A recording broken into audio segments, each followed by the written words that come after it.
Okay, that as well. So let me start with you, Dr. Mangla.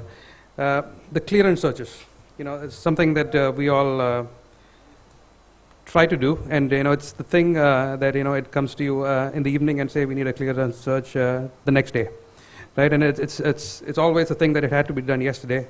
And so, what do you think about that? And how do you tackle it? Or do you think clearance searches are required at all? And I'll have some follow-up questions after that. We believe that it's as a policy, knowingly we will not infringe anybody else's valid patent. You have to be careful in those words. We say that knowingly we will not infringe anybody else's valid patent. But if we think that patent is not valid, we may infringe. So, because the validity is important, and if we find that so that's one of our policies.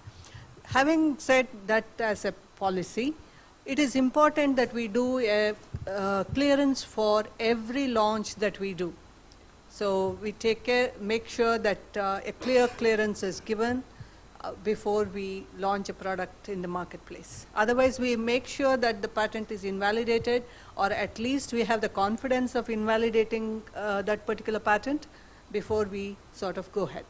And although we say that clearance searches, I'm sure people who do searches know that we need to cover for 20 years, and then the geographies where we need to launch, there are quite a few challenges in that respect, and the information analyst does a full search for us depending on where we want to launch, and then we need to go through each and every claim and independent claim to make sure that we don't fall within that.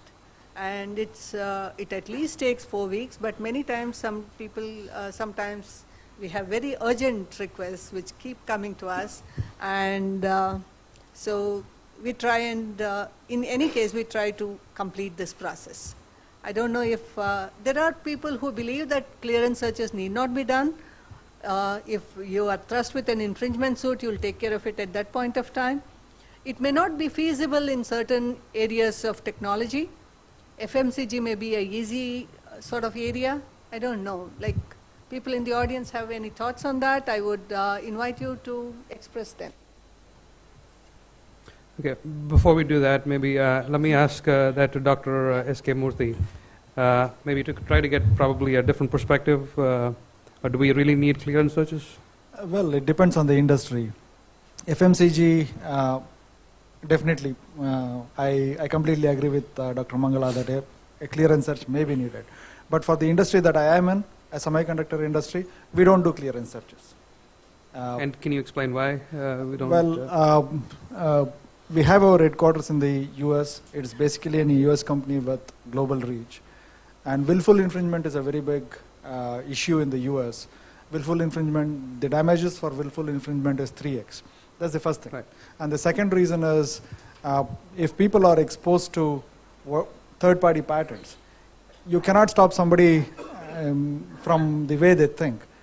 They look at third-party patents, read and understand inventions, and while they come back to work in the organization like Intel, in an organization like Intel, the chances of having those ideas incorporated into our products is higher, and we call this as IP contamination. So we don't want to go down that path. Those are the two legal reasons. And the third reason is, no offense to engineering or scientific community, reading a patent application and understanding, or reading a patent granted and understanding what the invention is, needs some training. It is not like getting trained to write a software code in C or C++. Right? So it is waste of time. Engineers and scientists and researchers are meant to do research, not to analyze patterns. So, thank you. If anybody has any questions on that, yeah, Dr. We have a different process in place. We don't expect freedom to operate searches at the nth hour. We have something called as the IPD, Integrated Product Development Process. And the product development team at the product conceptualization phase have to raise a request for the IP department on the IP risk involved in the product that is going to be conceived and then released. So at the conceptualization phase itself, an IP risk assessment is carried out by the IP department. Based on the IP risks, the research team is informed about the outcome of the IP risk and then given a red alert that these are the IP risks involved, and then please take care of this IP risk in your development process. At the fag end of the concept realization, when it comes to concept release, at that time, we generally carry out what Dr. Mangala mentioned about the freedom to operate. And by doing this, I think the nth hour request coming from the research groups can be substantially reduced. That's our process. Thank you. I think, I think the bottom line is clearance searches is purely industry dependent.